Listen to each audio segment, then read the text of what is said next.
You are carrying a wound that never closes, and it has made you hard and careful in ways you don't talk about. If you keep ignoring it, it will shape every decision you make without your consent. Today, you will learn how to turn it into your source of strength. You know the feeling had the sharp sting when someone questions your competence, the heavy drop in your stomach when you imagine being judged. You become disciplined on the outside, but brittle on the inside. You hide the weakness because you believe if anyone sees it, they will own you.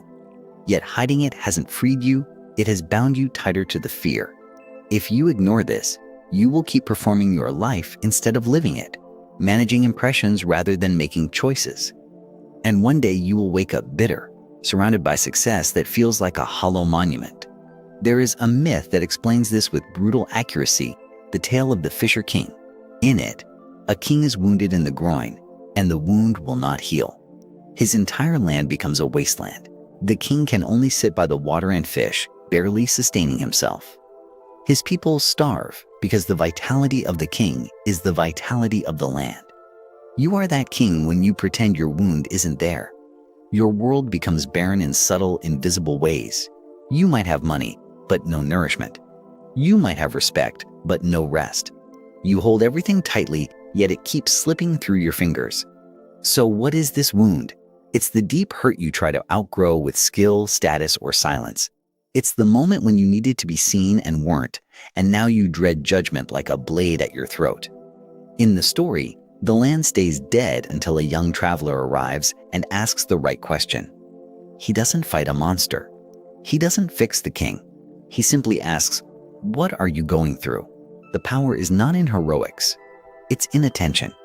Jung noticed that real healing begins when you turn toward what you fear instead of building stronger walls around it. But you might say, if I look at it, it will swallow me. That is the trap. The more you avoid it, the larger it gets. The wound grows in the dark, and it rules you from there. Right now, you are living with rules that came from pain, not wisdom. Rules like never speak first, never show weakness, never ask for help. These rules protect you, but they also imprison you. Ask yourself, how many choices in your life are just attempts to avoid judgment? How often do you dodge opportunities because someone might say you aren't enough? If you wait, this fear will grow more sophisticated. You will find clever rationalizations to stay small and call it prudence. You will mistake safety for wisdom. If you delay, your relationships will become choreographed performances. You will enter rooms armored against rejection, and you will never feel known. That is how a life quietly collapses. The myth gives you a way out, but it is not easy. The wound doesn't vanish.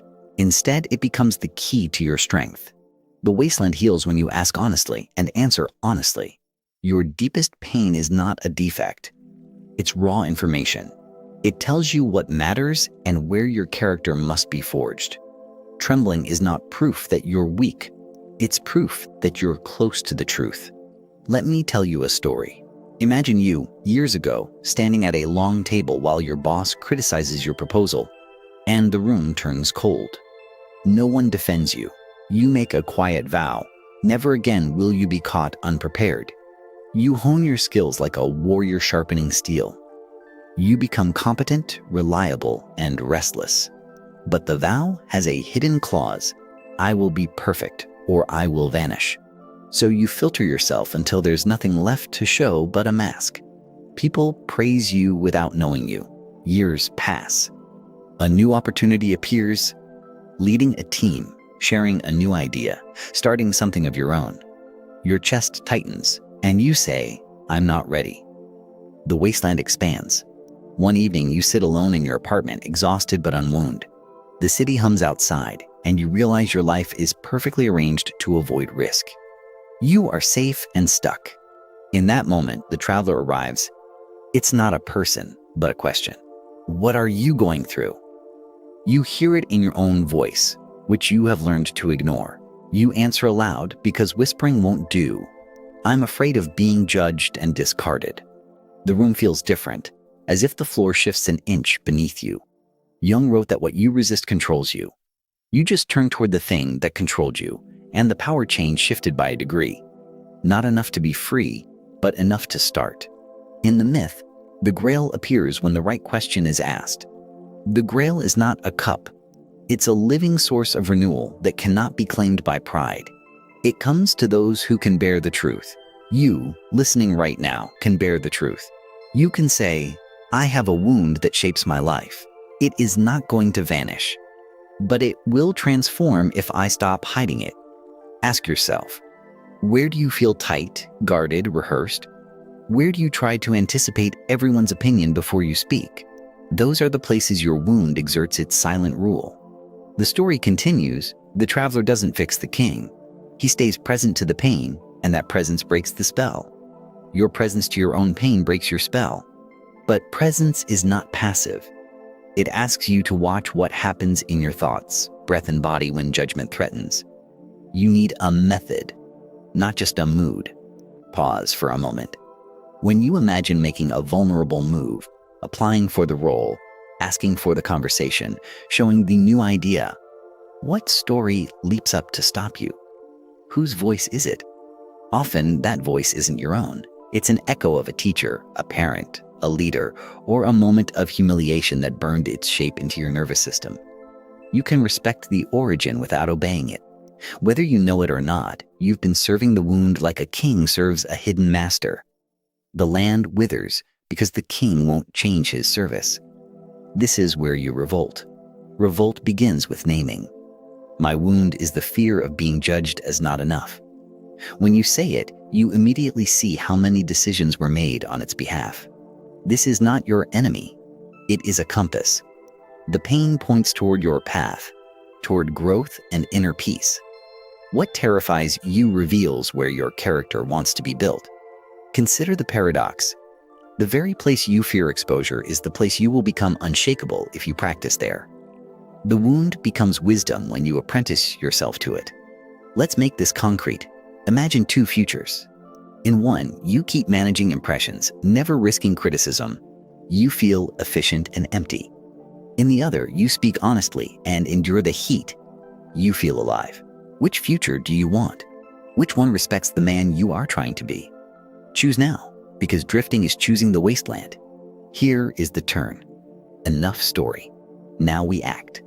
Here is what you can do to transform your wound into your source of strength. First, write a single sentence that names the wound. Do not decorate it. Example, I fear being judged and left behind. Put it somewhere you will see it daily. Second, map its behaviors. For 1 week, notice where you avoid, please over-prepare, or go silent. Just tally it. Data defeats vagueness. Third, choose a low-stakes arena to practice reversal. If you usually stay quiet in small meetings, speak once.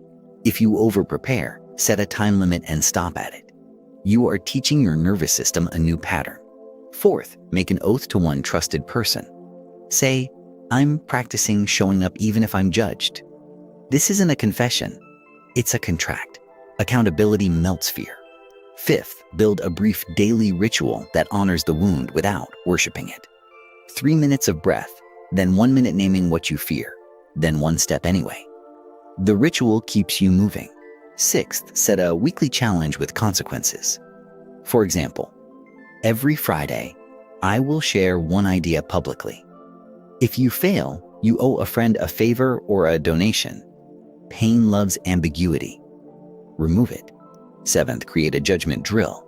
Ask 2 trusted people to give you blunt feedback once a month. Your rule: listen, ask clarifying questions, and thank them. You are teaching your body to stay present under heat. Eighth, build a sanctuary where you cannot be graded. A trail, a workshop, a gym corner, an instrument. Practice something you can fail at joyfully. It counterbalances the pressure. Ninth, choose a symbol for your wound-turned power. A ring, a coin, a carved token. Let it remind you, I carry it, it does not carry me. Symbols keep truth within reach. 10th, review monthly and adjust. Where did the wasteland shrink? Where did it expand? Your life is a field. You are its steward. You might worry. If I try this, people will see I'm not perfect. Good, they will see you are honest. Honesty disarms many judges, and the rest were never on your side. You might say, I tried before and it didn't work. Try with structure, not willpower alone. Consistent small steps outlast heroic bursts. You might ask, what if I fail publicly? Then you will grieve, learn, and continue. Failure becomes training when linked to a mission larger than pride. Remember the king, the land was not healed by pretense. It healed when someone dared to be present with the wound. Presence is mastery in slow motion. There is a deeper step, and it's not optional. Forgive the version of you who learned to hide. That person kept you alive. Honor him, then let him retire. You are needed on a different field. Some days, you'll feel the fear with ruthless force. Regulate your body first. Exhale longer than you inhale. Soften your jaw, lower your shoulders. Calm physiology short-circuits panic. Then ask the question that unlocks the grail. What am I going through? Answer simply. You don't need poetry. You need truth. Next, ask what small action would honor me right now. Think small. Send the email, ask the question, show the draft. Courage grows by repetitions, not by thunderclaps. When the judgment comes, and it will, let it pass through you. Do not chase it or justify yourself. Ask, what part of this is useful? What part belongs to their story, not mine? Track your wins, but also track your tolerances. Can you tolerate a 5 out of 10 level of discomfort and still act? Push the boundary by 1 degree each week. Build a council of 3. 1 older, 1 peer, 1 younger. The older offers perspective. The peer offers honesty. The younger offers urgency. You do not have to do this alone. Learn to separate competence from performance. Competence is the craft you keep refining. Performance is the show you put on. The wound loves the show. Your soul prefers the craft. Create a judgment fast. For 1 weekend, consume no ratings, comments, or metrics. Use that time to build something for the joy of it. Recover the part of you that wasn't watching the scoreboard. When criticism appears, ask 3 questions. Is it specific? Is it actionable? Is it kind? If not, let it be weather noticed but not obeyed. When praise appears, take it in, but don't build your house on it. Praise is a pleasant wind, not a foundation. Build on your values. Define your values with brutal clarity, courage, generosity, depth, responsibility. Choose 3. When judgment tries to command you, answer with these. They are your compass points. Set judgment reps in daily life. For example, I will ask 1 direct question in every meeting. Or, I will state my real opinion in 1 conversation per day. Repetition rewires. Make your workable sacred. When you sit to create, remove distractions, set a timer, and keep promises to yourself. Each kept promise frees you from the crowd's opinion. Expect relapses. The wound is old, and it knows the back roads of your mind. When you find yourself avoiding again, label it, breathe, take 1 small risk. That is forward motion. Use memories wisely. List 3 times you acted despite judgment and nothing terrible happened. These are your stones across the river. Step on them when fear rises. Serve someone. Mentor, teach, or support another person's courage once a week. When you help them face judgment, you remind yourself how to do it. Service rewires the story from self-protection to contribution. Create a phrase for tough moments. I can stand here. Not I will win. Not I am perfect. Just I can stand here. Standing is victory enough for today. Remember, your wound is not a glitch. It is the doorway to your specific power, your way of seeing, feeling, and building. Without it, you would be safer, but dimmer. With it, you are alive. What is on the other side if you do this? A land that responds when you act. Conversations that matter. Work that carries your fingerprints instead of your armor. And what happens if you don't? More silence. More avoidance masquerading as caution. More nights where the city hums and you feel like a ghost in your own life. You may think you need permission to begin. You do not. You need a simple promise to yourself. Show up, ask the real question, act 1 step beyond comfort, repeat. Let's refine the steps even further so you can start today. Choose 1 conversation you've been dodging. Write the first sentence. Speak it within 48 hours. Pick one craft you will practice without audience. No posting, no sharing, just learning. Schedule 3 sessions this week. Protect them like appointments that matter. Identify a judgment trigger, a person or situation that tightens your chest. Prepare a sentence you will say when it happens. I hear your point. Here is mine. Practice it out loud. Create a small celebration for each courageous act. A walk, a favorite coffee, a call to a friend. Reward teaches the body that risk leads to nourishment. Set a boundary with one person who drains you. A simple, calm, I can't do that this week is enough. Boundaries heal the land faster than speeches. Develop an evening release ritual. 10-minute walk outside, no headphones, noticing your breath in the sky. You are marking the end of daily judgment. On Sundays, walk your field. Review your week with 2 columns. Where you hid, where you showed up. Then choose one thing to do differently. Stewardship brings life back. Once a season, take a personal retreat day. No work. Morning in nature. Afternoon in reflection. Evening planning one courageous act for the next quarter. Your schedule is your sovereignty. When someone judges you and it stings, do this, step away, breathe, write down what they said, circle any part that is factual. Act on that. Discard the rest. You are not required to swallow poison. When you catch yourself judging others, pause. Often you are projecting your own fear outward. Turn it around gently. Where am I afraid of this in myself? Then take one action. Lean into craft excellence as liberation. The better you are at what matters to you, the less you depend on the approval of the uninvolved. Skill is a quiet rebellion. Guard your mornings. Start with attention on your life before the world's demands. The first 30 minutes set the direction of your day's river. Treat sleep, food, and movement as gateways to courage. An underfed, underslept body will bargain with fear. You need strength to face the court of opinion. Consider therapy or mentorship if the wound feels too large to carry alone. Courage is amplified by guidance. This is not weakness. It is wisdom. Learn from Jung's core insight. What you turn toward becomes conscious, and what becomes conscious can be shaped. Turn toward your wound daily until it tells you how to lead. In time, the wound turns into sight. You begin to sense when others are hiding and invite them gently forward. Your presence makes rooms safer. That is leadership. People will feel the difference. Not because you're perfect, but because you are honest and steady under pressure. They will trust that you are not acting for applause. You will fail, and the failure will not end you.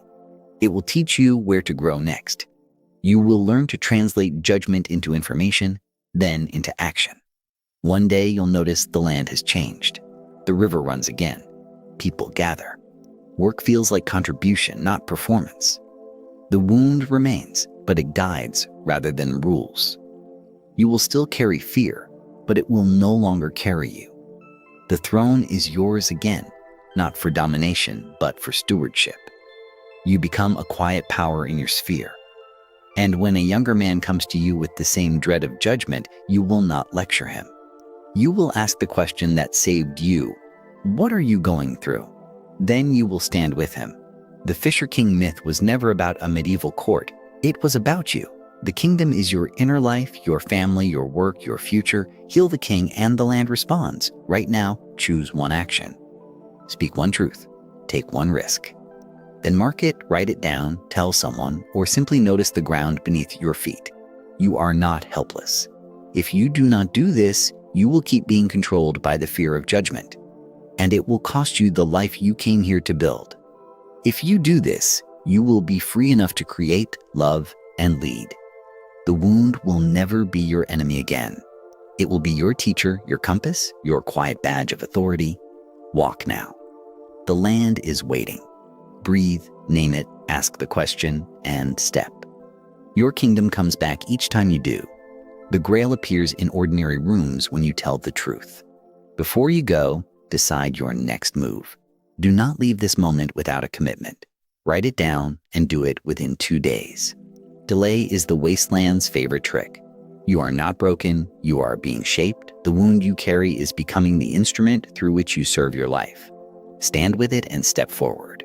When you feel the old panic rise, remember, I can stand here. Then breathe, ask the real question, and act 1 inch beyond comfort. That inch saves kingdoms. I am with you in this. 1 step, 1 practice, 1 conversation. Your fear of judgment will not have the last word. Your courage will. Walk now, King. The land is listening.